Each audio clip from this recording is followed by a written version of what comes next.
Hi, friends. Welcome again to Beyond the Clouds Edge to Edge Transformation. And talking of transformation, we've been on this journey of transformation for probably 70, 80 years in the semiconductor and software industry. It's only now that we are able to see things under the hood because AI has come to the driver's seat for many people. And among the early people I got to know through the grapevine are people like Amos. Amos, we have never really interfaced with each other directly, but through, I don't know, hundreds of people in common. Can you tell us a little bit about your story? Thanks, Shankar, for having me on. I'm a graduate of the Technion in Israel. Started out at a company called National Semiconductor, which was acquired by TI at some point. And that was a great learning place for me as a new college grad. Worked on one of the first 32-bit microprocessors. But I ended up leaving National after 6-7 years and moved to the US. And that's where I started my startup career. I ended up over the years either being an early employee or a founder at 6 startups. 4 of them had successful outcomes, and 2 of them failed, which was an experience that I learned a lot from. But overall, had a pretty good track record, did pretty well. And in 2014, in early 2014, I left my last operating role at a company where it was a startup where I had been a founder. It was acquired by a public company, and then after an earnout, which we got the full payout. After an earnout, I decided to leave, and without having a real plan, I wasn't sure if I would do another startup, or I was looking around, and I ended up in early 2014 joining a angel investor group based in the Bay Area called Sandhill Angels, and became really active with that group. Ended up becoming part of the leadership team. I joined the board of directors, was on the board for 6 years as a director. I'm still an officer on the board. And 2014, going on 10 years now. And I would say now I'm a full-time angel investor or venture capitalist. I've learned a ton over the last 10 years, made some good investments, made some mistakes, and I'm still learning. Also in 2019, I joined a group called Silicon Catalyst Angels, and I'm on the board of that group as well as the president. And so I've been active with that group as well. So that gives you sort of a sense of my background. Happy to go into more detail in any area you'd like. But I consider myself today really an investor, sitting on the investor side of the table, although I have a lot of empathy for founders and CEOs trying to build and run their companies, since I've been through that experience. Not as a CEO, but as a senior executive at the startups where I worked. So, Amos, your track record seems to be like 4 out of 6, which is more than double of the average, which is 2 to 4 out of 10. So you must have done something right in picking companies as an entrepreneur or as an investor. Can you tell us a little bit about the secrets? Because it's almost impossible to predict which company will succeed in the early days. Yeah, I think, well, first of all, these companies were areas of interest for me. My focus was on design and development of high-performance processors and memory subsystems. And the focus was mostly on execution and building, strong engineering teams and delivering product.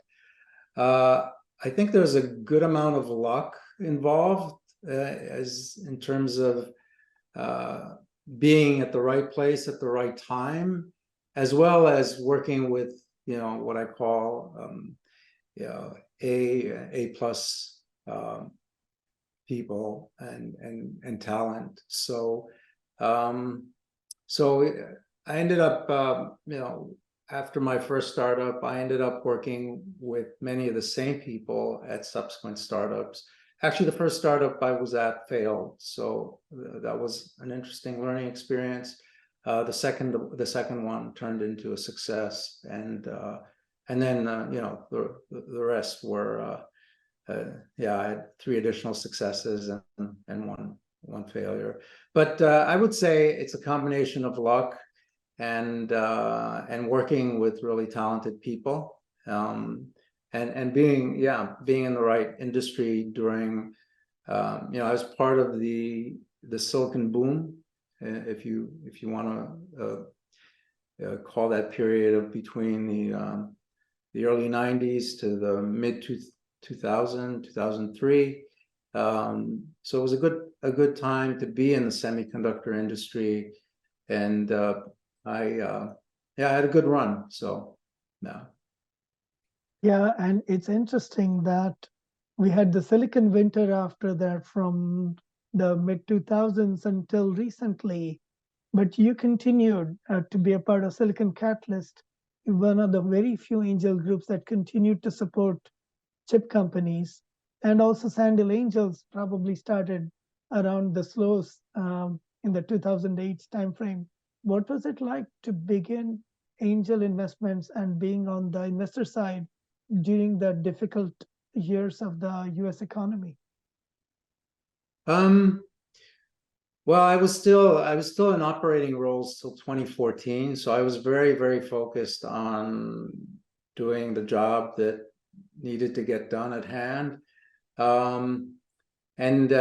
Actually it was the founder of Silicon Catalyst that introduced me to Sandhill Angels, and I've been involved as an advisor with Silicon Catalyst over the years, and then of course ended up helping to build the Silicon Catalyst Angel Group in 2019. But I mean, it was obvious for quite a while that interest from venture capital had dried up for silicon companies. There were fewer investments being made. It was viewed as a very, very capital intensive, industry, and you needed a lot of money to get things off the ground. And I think one of the ideas that Silicon Catalyst brought that sort of revitalized things was to enable enable hardware and semiconductor startups to get started without having to spend a huge amount of capital on design tools. But anyway, that has changed starting in maybe the 2015, 2016 timeframe, and obviously more recently with the global tensions between China and the US and sort of the semiconductor race. So there is a lot more interest these days in investing in startups that are in the semiconductor or semiconductor related space. But it's still not as much as some of the other sectors that the resources required to start a company are much less. And you can spin up a software company with some servers on AWS and an MVP. That's not typically what you can do in the semiconductor space. So but the interest is back, and we're actually seeing a lot of great companies at Silicon Catalyst Angels, and we're also seeing some of these companies at Sandal Angels, and we're investing in semiconductor and semiconductor related startups. So True. Now, when you and I started in the industry, the big chip companies, including Intel, AMD, National, they were all fully vertically integrated from the fab all the way to the design and silicon and even some pieces of software. Can you go over the history how the whole thing changed from completely vertically integrated into fabless, and now looks like we are at least partially going on a reverse trend now? in that things are not vertically integrated. I think well, I think it's a mix actually, because a lot of the new chips being developed, especially in the AI space, they do come with a software stack, and then obviously they need to be able to work with existing software that's out there, and existing formats that are out there. So it's not as vertical as it used to be, but there's still some level of verticality required. It's not like if you do an AI chip, you're able to just use a standard compile to get the optimal result from that particular chip. So, do you foresee that more fabs will come back to the US and to Western Europe? Well, I certainly hope that more fabs come back to the US, and that we get companies like TSMC building multiple fabs. Intel is pouring a lot of money in to new fabs, and the CHIPS Act is also putting a lot of investment into the infrastructure space. So it's hard to predict the future, but I think we will see more fabs in the US and Western Europe. But at the end of the day, the economics have to make sense. So I don't know where the technology is going to end up in terms of fabrication technology. At some point, you can't go to a smaller technology node. So either there'll be new fabrication technologies, or the industry will start focusing on 3D, whether it's stacking or monolithic structures. There's some interesting companies that are working in that space as well. So I'm watching just as you are to see where things are heading, and I hope that we end up with infrastructure in the US to support the semiconductor industry. So as you well know, when things go right, you see your name in the newspaper and there's a lot of glamour, there's a lot of money. But when things fail, life isn't that easy. But you said something interesting, which is you learned a lot from your two failures. Can you elaborate on that? And what's the role of failures in making us who we are? You learn a lot in the process of building a company, what works, what doesn't, where your blind spots are, where you make mistakes. With chip companies, and especially in the high performance processor space, you typically it takes 2 to 3 years to just get a prototype out. So you better be absolutely certain you understand where the market is going. And if you don't get it absolutely right, you better be able to adapt quickly. So I've seen the two startups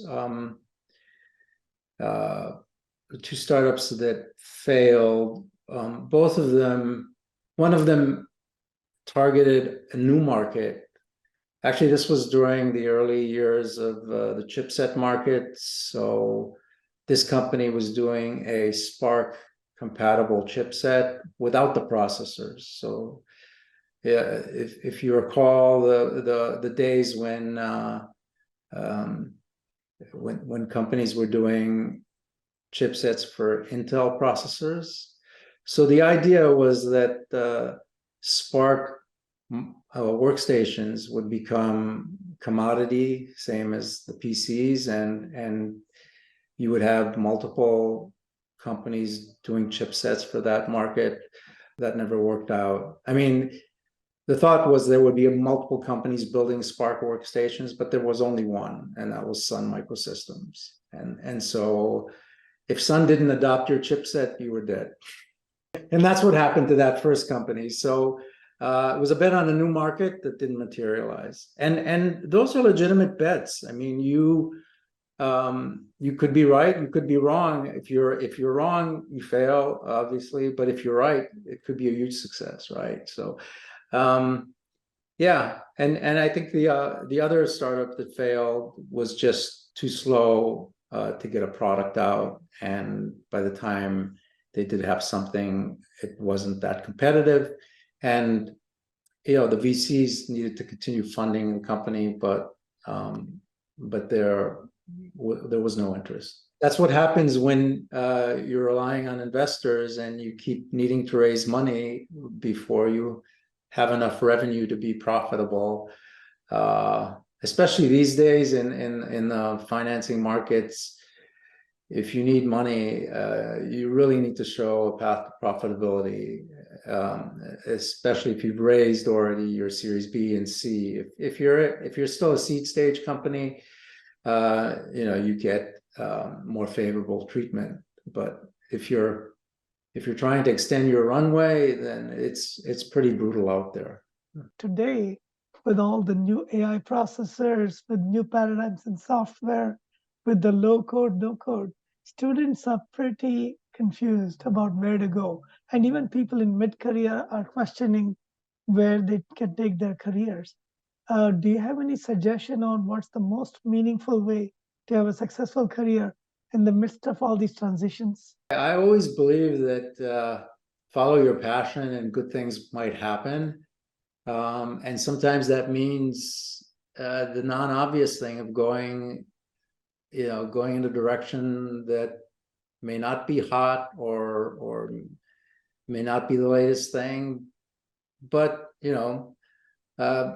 connecting the dots at a later time and getting to an opportunity that combines both your passion and a good financial opportunity. That said, more specifically, I think if you look at AI, whether it's software, hardware, those are good opportunities to be in. There's a lot of money going into them. Andreessen said software is eating the world, and I think it's continuing to eat it. There is a lot of automation going on in software coding, but you're still going to need, I think, humans for quite a while being involved in software creation. So I think that's a good space to be in. And of course, life sciences these days is an area where so much innovation is happening. So those areas are areas that definitely I would consider attractive. But again, I think if you're passionate about something, that's how I started my career. I was passionate about microprocessors and microelectronics, and good things happened. So, but I mean, I love the intersection of technology and business. It's so intellectually stimulating, and there's so much out there to read about and learn, about the intersection of the two. And one of the things I really love about what I do now as an angel and venture investor is I get to meet really smart people, whether it's entrepreneurs or investors, most of them much smarter than I am, and I get to learn a lot, and it's really intellectually stimulating. Almost, I remember when I was a starry-eyed first-time entrepreneur, all I needed was a little bit of money, and I didn't quite understand the role of angels and venture capitalists in helping me form and guide me through the early days of the startups. What else can investors provide? Yeah, that's a good question. I mean, you want to get in front of the right angels. Uh, yeah, but to be honest, most companies start with sweat equity, meaning if you can get to an idea with a minimum viable product without taking money, that's actually your best route. And then raise maybe a friends and family round. And when you get to something that has a little traction is when you really should, approach a serious angel group like Sandhill Angels or Silicon Catalyst Angels. It's not a one size fits all. Every company has their own circumstances. As a first-time entrepreneur, it's challenging, but there are a lot of options these days. There are all the accelerators, whether it's YC 500 startups, Alchemist, Launch. There's many options in terms of getting mentorship and guidance. There's a bunch of VC funds that have incubators, and they may give you a small amount of money to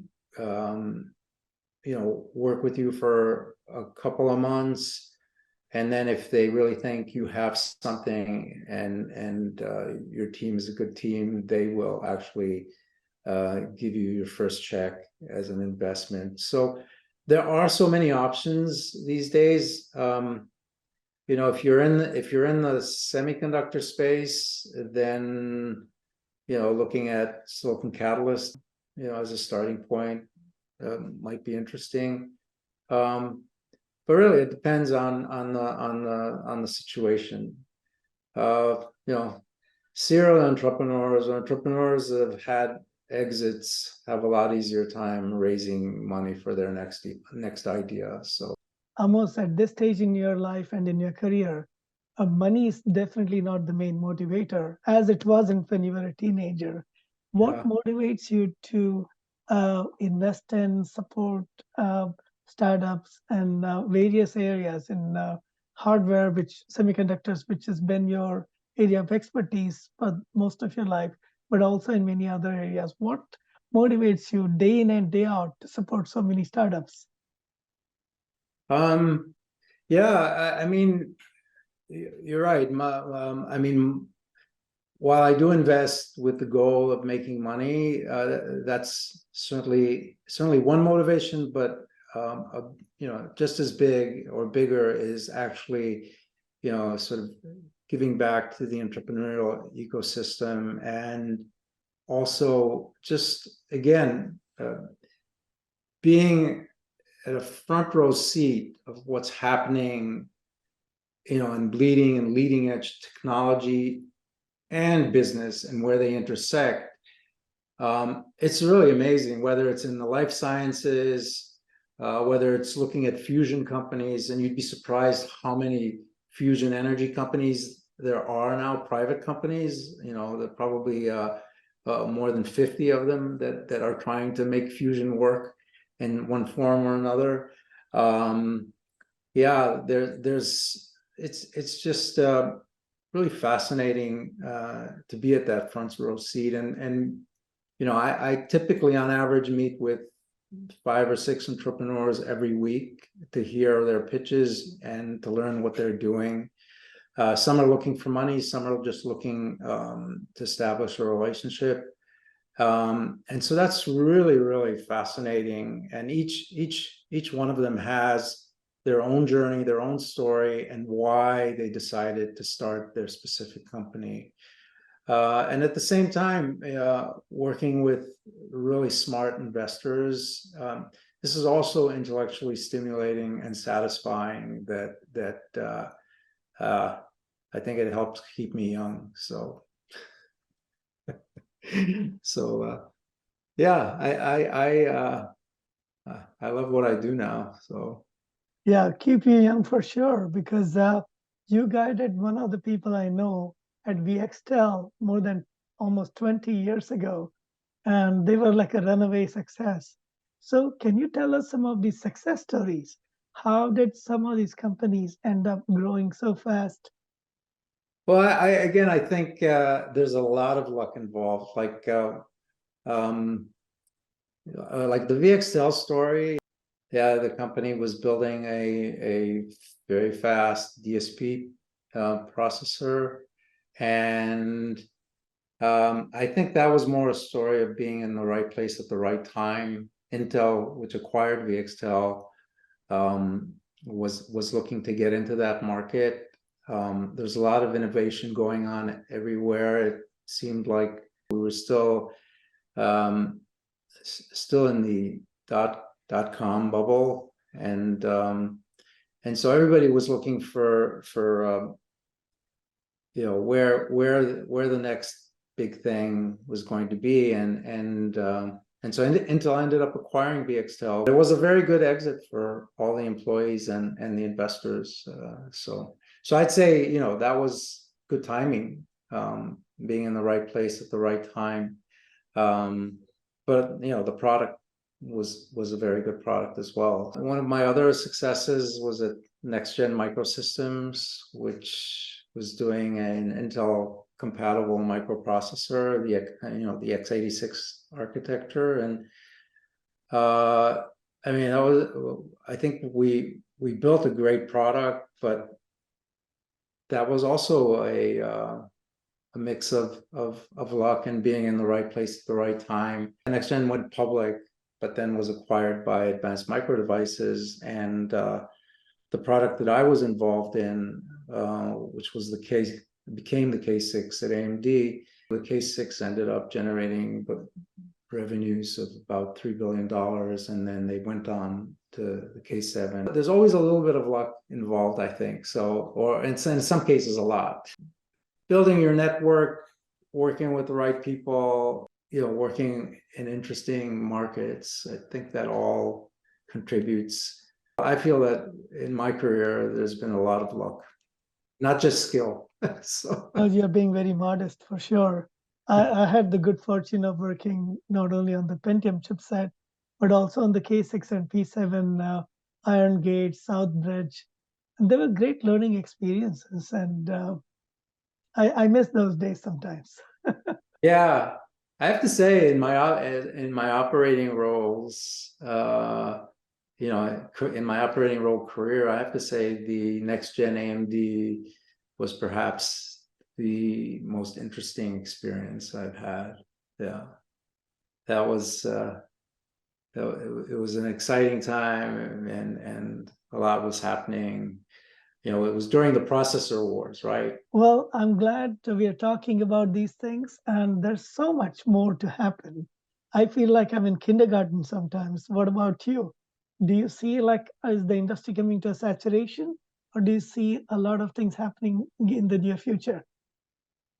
Well, there's a lot of companies trying to do the same thing, but I mean, innovation continues. There's a strong entrepreneurial ecosystem in the U.S. in multiple geographic areas. I think Silicon Valley or the Bay Area is still a great place to be, but there's a ton of other places in the U.S. where you've got entrepreneurial ecosystems and venture ecosystems that are contributing, and so.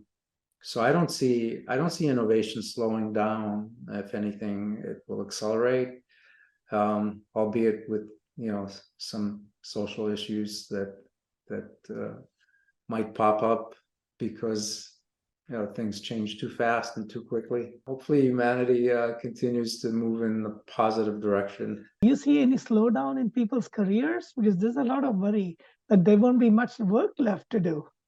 I'm not one of those that falls into the camp of AI replacing us.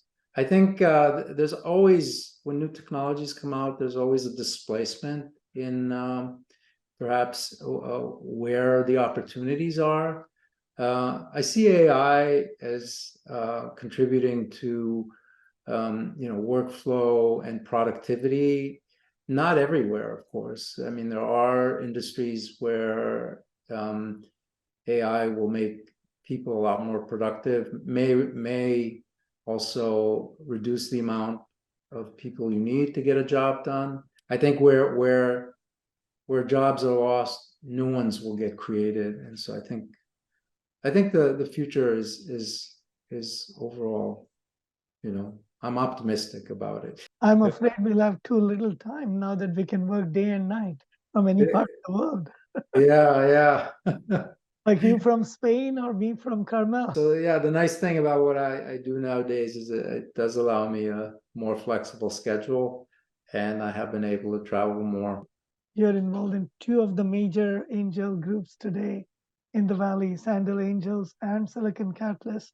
It's a privilege for me to be a part of Silicon Catalyst and slowly getting into Sandal Angels as well. And the amount of innovation that's spawning here as well as in many parts of the world, as you correctly emphasized. We'll have to get you back, talk about some of the successes over the next few years.